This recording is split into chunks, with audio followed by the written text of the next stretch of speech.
What's up, everybody? Welcome back to the Game Channel. I am AJ Gels. Guys, finally I'm going to be doing the weekly show. I meant to do this yesterday, but my internet has been out for the past couple days. Really kind of PO'd about that. Fuck you, Comcast, by the way. Actually, I shouldn't be yelling that because I finally got a good person to come here and fix my internet.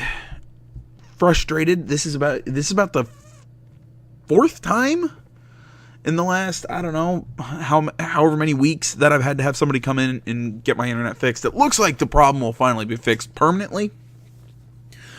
Either way, this is a show about video games, not my crappy internet service. If you're new to this show, basically what I do, I gather news from around the web. This week, mostly IGN. I had a busy week, and then with my internet going out, didn't really have time to go look for other websites. Either way, that's usually what I do. I just gather articles. We sit here, we talk, we'll watch trailers, we'll watch videos here and there. I do have one video, and obviously, if you can read my tabs at the top of the screen, that is the Red Dead Redemption 2 trailer, but we're saving that for the end. You can go down into this. God damn it, I can't talk. You can go down in the description below and find motherfucker. You can find everything timestamped along with links to every article and trailer. Son of a bitch, I can't talk right now. Let me see here. Because my internet went down Friday, I was not able to put up my first part of FIFA 18 The Journey, Hunter Returns. That will be going up literally as soon as this uploads. I will start uploading that video. Anything else? I'm trying to think any other announcements. I have a couple other short projects. I think I'm starting 2 really short projects that I'm planning on literally finishing recording in like 5 days for these 2 games, and then I'm going to upload them. I feel like there was something else, but no, that's about it. Like I said, I'm starting some short projects that you'll see coming up in the next couple days, so just kind of keep your eyes out for new stuff on the channel. Other than that, let's just get right into the news. First article we have, like I said, all via IGN this week. Telltale Games Nintendo Switch, a perfect match for the studio. Article by Alex Osborne. Like I said, IGN. Obviously, if you've seen the Switch, this isn't an obvious perfect match. Like it's like with the new Danganronpa, I'm going to be playing on my Vita as opposed to my PS4, just because I like the game better on the Vita. I think it's a much better fit for the Vita than it is for the PS4. Just like Telltale games, I think are a perfect fit for a console like the Switch. See here. Either way, that's enough of my talking. Let's get into the article. The article reads: if recent comments from Telltale Games are any indication, Switch owners can expect plenty of support from the adventure game developer for Nintendo's console in the future. And I quote, Nintendo Switch is a perfect match for Telltale executive communications head Job Stauffer told MCV at Gamescom. According to Stauffer, no series is out of the question for a Switch port, and the studio is looking backwards and forwards in the portfolio when considering what to bring to the platform. So I'm willing to bet you everything is going. I wouldn't be surprised to see Game of Thrones, Tales from the Borderlands, all of The Walking Dead so far, especially when Batman, Guardians of the Galaxy, like I said, it wouldn't surprise me to see everything go. But especially, but I think the first ones that we're going to see are Batman. This is all speculation, by the way. This is all my guess. I think we're going to see Batman just because they are currently working on the 2nd season, which actually the 2nd episode comes out in a couple days. Yes, I think that's on the 3rd. But definitely I'd see the 1st season of Batman just so they can get the 2nd season on the Switch because they're currently working on it. All the seasons of The Walking Dead, just because we're coming up. I think 2018 is going to see the final season of that series. And right here, Wolf Among Us, because Season 2 just got announced. Or it didn't just get announced, but it got announced. So we'll be seeing Wolf Among Us Season 2, so it wouldn't surprise me to see Season 1 show up on the Switch. I guess I'd also be surprised not to see Guardians of the Galaxy, just because it's one of their newer IPs. Well, not IPs, but you know what I mean. All right, let's keep going. And I quote, to say we're steering away from other content because the audience isn't there isn't true. He explained. Stauffer said the studio isn't in a hurry to release The Walking Dead for Switch just yet. And I quote, because looking into earlier seasons might require some additional effort to bring out content up to speed and up to Nintendo standards. Well, there we go. Article kicking me in the ass. Minecraft Story Mode: The Complete Adventure was released last month for Nintendo Switch, and both Telltale's Batman and Guardians of the Galaxy were recently confirmed. Well, there we go. To come to the platform. Stauffer said the first season of Batman will likely be the next title to come to the platform, with Guardians of the Galaxy and the second season of Minecraft Story Mode expected to follow sometime thereafter. Well, see, this is what I'm getting at. Why would personally, I would prefer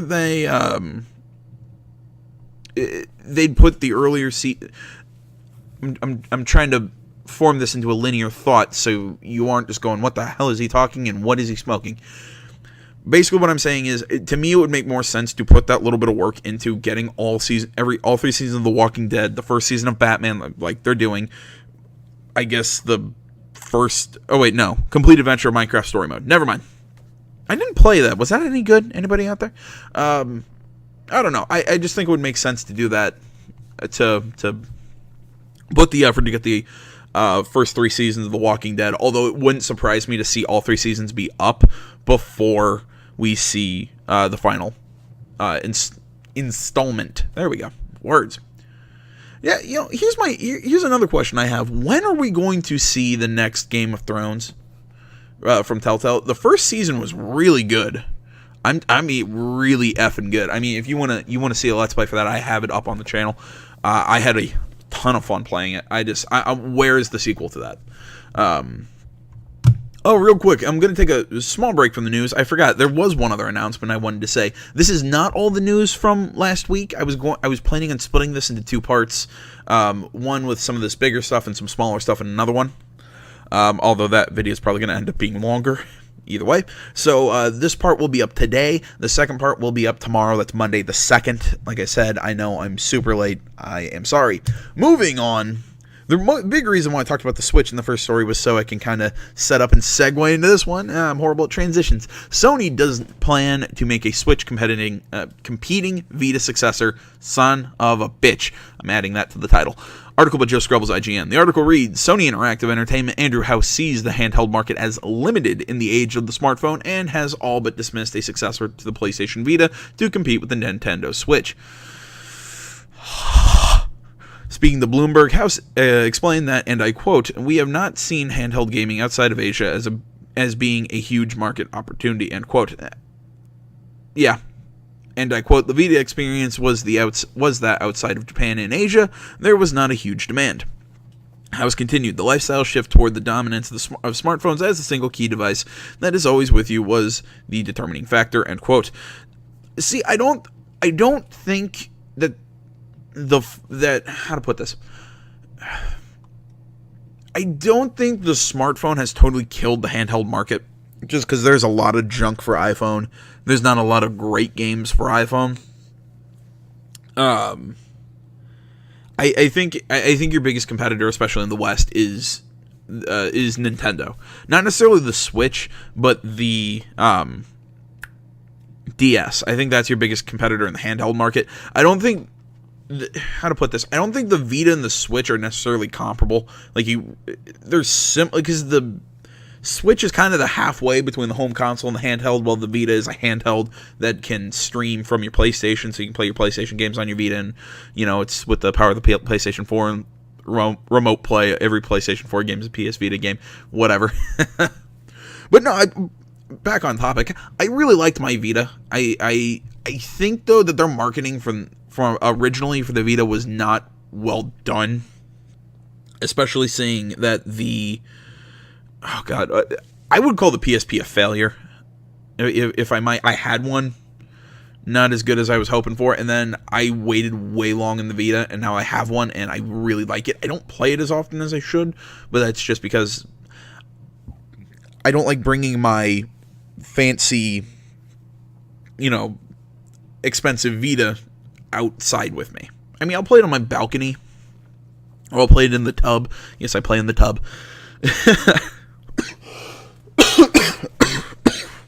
Oh, sorry. So, I'll play there, but I rarely will take it out. I know I'm going to have a couple hours of sitting at school. I will rarely bring it with me to school. I'll play a really laggy version of something else on my laptop, but I won't play my Vita at school because I don't want to bring it and risk breaking it. And I've seen one Nintendo Switch walking around campus. I've seen one person play a Nintendo Switch, and I've only seen it once. I've rarely seen it since the system has come out. I really hope this line of thought is making sense to anyone. So, what was that? What was the main point of what this weird rant? It was that the Vita isn't really compatible, isn't comparable to the Nintendo Switch in what they are, but I don't think either one is necessarily going to compete with, like, the DS, because, I mean, the thing about the DS is you can beat the crap out of those things, as opposed to the Vita, though. The Vita and the Switch are more like boutique items, like, I'd play them in the car, I would play them... I'd play them in the car. I'd bring it to grandma's house. Like I said, I'm going to play in the tub, or I'm going to sit on my balcony and play it and drink beer. While the DS, which I think is the more true handheld console, is the kind of thing that you can shove in your backpack. It'll bounce around with everything, and it'll be fine. That's the point that I'm getting at here. So, let's see. The upshot is that House says there are no plans to take on Nintendo Switch, which has boomed in its first year by combining handheld and home console play. In fact, House doesn't see Nintendo Switch as a handheld in the sense that Vita was, or as direct competition with Sony. And I quote, "The Nintendo device is a hybrid device, and that's a different approach and strategy. The folks at Nintendo have their strategy, and that's great." Bloomberg reports that House hasn't yet seen signs of Switch hurting PlayStation sales, and that its release may actually done... God damn it! Someone edit these better.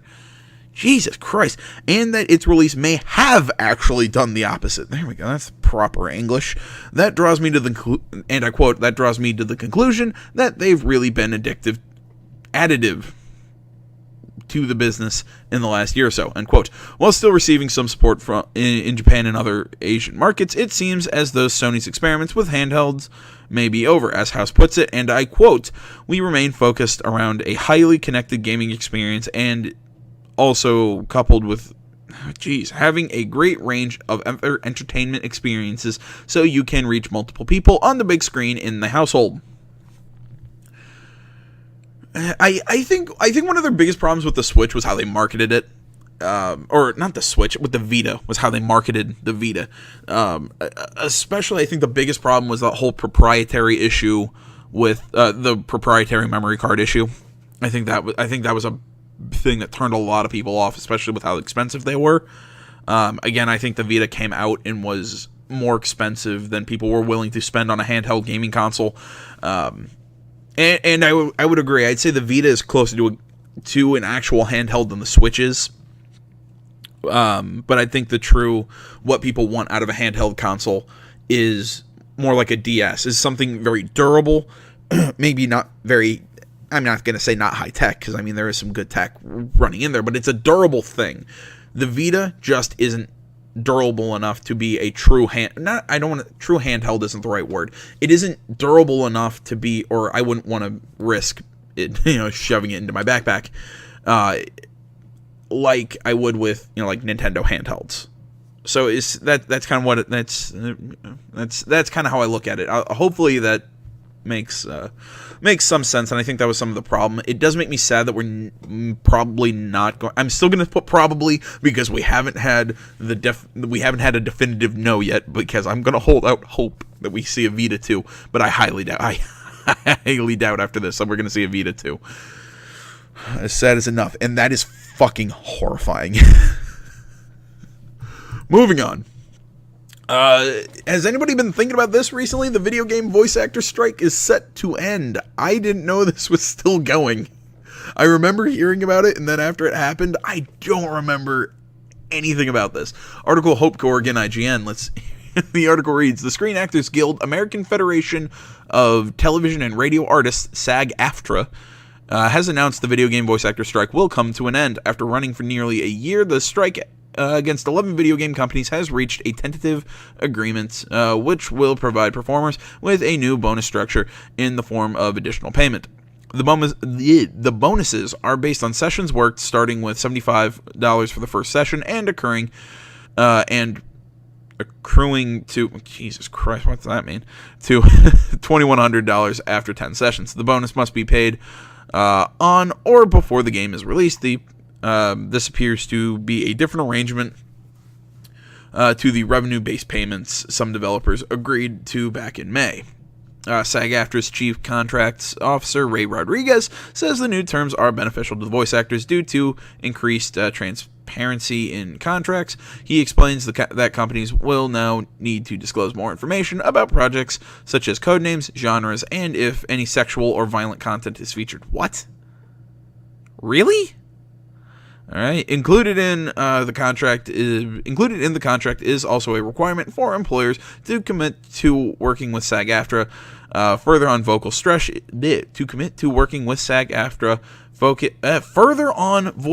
vocal stress issues. Why I can't read today.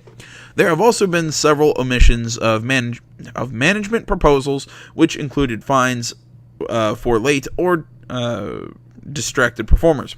The SAG-AFTRA National Board will officially review the new contract and its upcoming meeting in October. God, stumbling my way through this. I'm like blindly walking through the woods. It's like The Village. It's a good movie, by the way. Anybody who disagrees with me, come fight me. I don't know how I feel about this. I mean, I understand that. I mean, I guess I understand the disclosing the information about sexual and violent content in the game, I guess, but codename, genres, and all that, I don't think the voice actor should have to worry about that stuff. They should worry about the script and the performing, not the. But I guess genre and I don't know. I'm very much just because I'm not super big into this kind of stuff. I mean, I'm not a big fan of like unions and these guilds, and I'm not a big fan of these kind of things. I understand why they exist, but at the same time I think it's between the employer and the employee to set up the contract, or the employer and the employee's lawyers to set up a mutually agreeable contract. That's why I'm not a super big fan of stuff like this. And then that whole strike thing, how what is it? It's like when I believe how it works is like when the union goes on strike, if and especially in some states where you have to be part of the union, that means either whether or not you have a problem with anything, you still can't work. So, it's, as far as I understand it, again, I could be totally wrong, it's legal issues, and this is going beyond video games, so this is going beyond the small area of expertise that I have. But overall, I'm glad to see this end. Honestly, I haven't seen this truly affect the games industry at all.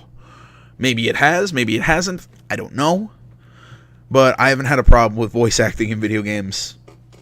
But I don't know what to tell you. But either way, interesting kind of stuff. So there you go. Finally, Assassin's Creed is going to be an educational tool. Because, we've fans have been shouting for that. Learn about Egyptian history in Assassin's Creed Origins. Article Evan Campbell, said IGN. Let's see here. The article reads, Assassin's Creed Origins will get an educational mode early next year called Discovery Tour by Assassin's Creed Ancient Egypt. I'm sorry, the fact that it's called educational mode is really funny to me. Ubisoft says the free update will let players explore ancient Egypt in Assassin's Creed Origins without worrying about combat or time constraints. This includes visiting Alexandria, Memphis, the Nile Delta, Great Sand Sea, and more. I guess I understand this, because, this is a cool feature. It's because it's kind of what I like about Assassin's Creed, is kind of dumps you into history, and you get a chance to learn more. You start saying this kind of stuff, and I could just see this being used in a school. Or a really cool school, not like the ones I went to, because my schools would have said this is a joke, but I think it would be cool. Throughout these locations in Assassin's Creed Origins, there will be guided tours, according to Ubisoft. For example, you will be able to learn about the life of Cleopatra or the mummification process. I'm serious, I could actually see this being used by schools. I'm sure, a lot of people would, like I said, I just question if educators would be willing to use this. So I mean, beyond using it as like in school or like an educational setup, I don't 100% see the appeal. I mean, I think it's interesting. I like history, but maybe that's what it is. Maybe it's just because, like I said, it's a free update. It's for people like me who just kind of go, you know what? I actually like Assassin's Creed and all this stuff. So who knows?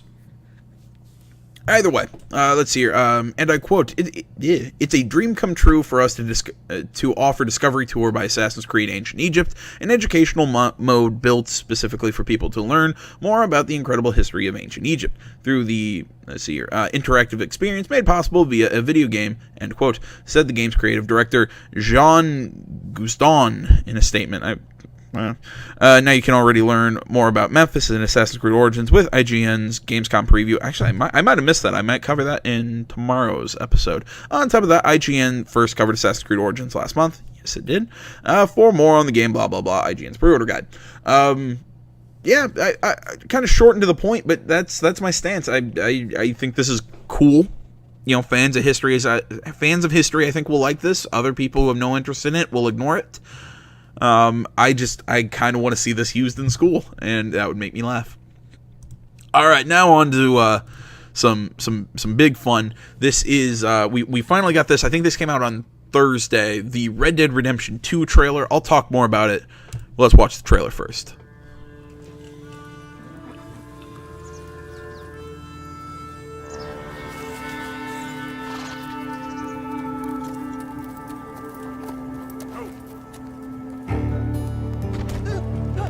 Got some money for me, boy? I've seen your name in our ledger.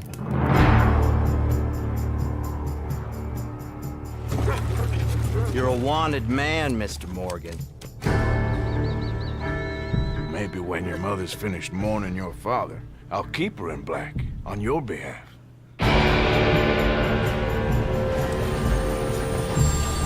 We got lawmen in 3 different states after us. They chased us from the west, they chased us over the mountains. Open it up!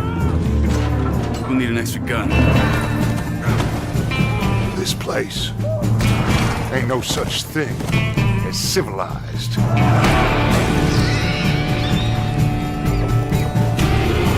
You're the only one of these fools that I trust. Where's our money? Do you have my bag? Always, Dutch. Product not yet rated. Yeah. I don't know if you caught it right there at the end where, the guy said, get my back, always Dutch. Yeah, that's a reference to, not necessarily to the first game because this is a prequel. Basically, Dutch was John Marston's boss in the first Red Dead Redemption game. God, this is hard talking about the first game, but this is a prequel and whatever. Dutch was the runner of the gang that John Marston was in, but we're playing as the guy who was previously in that spot. Before I get into this article, this kind of details the trailer, and I really like this. But my whole thing is, from what I got from that trailer, the thing that I really like the most about this is it doesn't look like we're going to be playing as a good person or as a good guy. It's kind of it's always kind of the thing I like about Rockstar games is you might be a bad guy, but I don't think you're a bad person, if that makes sense. It's like let's say GTA 5, for example. We had Michael, Trevor, and Franklin. Michael and Franklin, I think, were good people. They did bad things, but I think deep down they were good people. Trevor was just batshit insane, but even then I think Trevor had some heart to his character. Same with John Marston. Did bad things, but I think I think deep down he's a good person. He has his own lines that he will not cross. This new guy, I don't know, but from that trailer, really, really looks like we get to really kind of play a villain, like a bad guy, and I like that. Maybe not the worst kind of bad guy, but a little darker than we have been before. Either way, let's see. Red Dead Redemption 2 is a prequel. Story details, new protagonist revealed, blah, blah, blah, blah, blah. Joe Scrubbles, IGN. Article reads, Rockstar has released a new trailer for Red Dead Redemption 2. It reveals the first official details about the game's story, which will be a prequel and star a new character, Arthur Morgan, not John Marston. Rockstar describes the game as, and I quote, the story of outlaw Arthur Morgan and the Van der Linde gang as they rob, fight, and steal their way across the vast, rugged heart of America in order to survive, end quote. The Van der Linde gang is also known as Dutch's gang, which the last game's protagonist, John Marston, will eventually join and leave, setting up Red Dead Redemption, in which John Marston hunts down all the former gang members. That's what I was expecting this game to be, kind of the story of John Marston's falling out with them. But I guess that's not what we're getting. The trailer shows what looks like several activities, including hunting, breaking horses, bank and train robberies, and yes, lots and lots of violence. We also see several kinds of environments, including the expected Old West towns, prairies, pine forests, snowy mountains, and crocodile hiding swamps. You know, I just thought about this reading this, talking about the bank and train robberies. Maybe we're going to see something kind of connected to Grand Theft Auto 5, not like connected story-wise, but like connected in systems, like with GTA 5 when you're planning the heists. Maybe we'll see something like that in this game. This is entirely speculation. I don't know, but I can hope. Let's see here. Leaks last year suggested the game would be a prequel set to the east of the first game's location, including a version of the fictional city of New Bordeaux, the setting of Mafia 3. Both of those facts seem to be true given Dutch's younger appearance in the trailer and the description of the heart of America as a setting. I got some fancy images here. All right, that's a really neat shot. Yeah. All right, nothing that I, wasn't expecting. Let's see here. Alongside the story, we know that the game will feature an online mode set in the main game world. It seems extremely likely that this will be Red Dead's take on the successful GTA Online template. If leaks are anything to go by, that mode will be called Red Dead Online. Catchy. Following a delay, Red Dead Redemption 2 will be released on PS4 and Xbox One in spring 2018. Would you really call this based off of GTA Online's template? Because wasn't GTA Online very similar to the online mode in Red Dead Redemption, just with more stuff to do? I could be wrong on that. Feel free to correct me. Either way, that's the end of the news I got for you guys this week. Thank you so much for watching. Please always remember, you can find me over on Facebook, Twitter, the website, minds.com. Links to all that stuff can be found down in the description below. Please remember to like, comment. If you're not already, please subscribe to the channel. Stay tuned for more next time, everybody. But until then, I am AJ Gels. This is the Untitled Gaming Channel. I'm out.